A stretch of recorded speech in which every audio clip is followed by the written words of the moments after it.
Tēnā tātou katoa. In today's headlines, the ports of Auckland were left shocked this afternoon after receiving a third strike notice from port workers.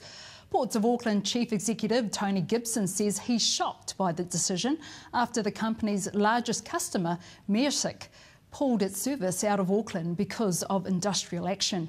The strike will happen from the 22nd to the 23rd of December. A welfare commentator thinks people should not be too alarmed at the government's proposed changes to welfare. Lindsey Mitchell says opening up employment services to outside contractors is nothing new or radical.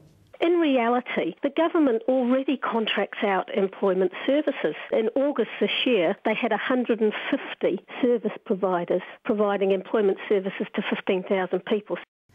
The cost of the oil clean-up from the Rena disaster has hit $19.5 million. But Transport Minister Stephen Joyce says he expects the cost to increase and the salvage operation to continue for some months. The Serious Fraud Office has confirmed it's laid 21 charges against 5 people involved with South Canterbury Finance. The charges were filed in Timaru District Court today. The Maori Party will resume coalition talks with National Leader John Key after it's completed their hui with its constituents on Saturday. Mr Key told Rima News that he firmly believes that working with the Maori Party will enable good policy making. There's hope a new mentoring program will help boost the numbers of women on company boards. The Mentoring for Diversity program will run from the 1st of January until the 31st of December next year. The aim is to increase the number of women on the NZX listed and large company boards.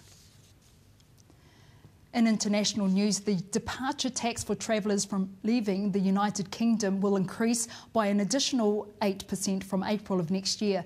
New Zealand tourism industry spokesman Simon Wallace says our industry will be affected by this because the UK is its second largest market. French MPs have voted in favour of outlawing prostitution in the country. This will set the stage for the introduction of a bill to impose fines and jail time for offenders paying for sex.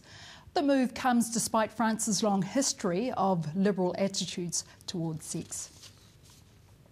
And back home in Christchurch, another significant milestone on the region's road to recovery. The City Council has announced that the city's water supply is now chlorine-free for the first time since February.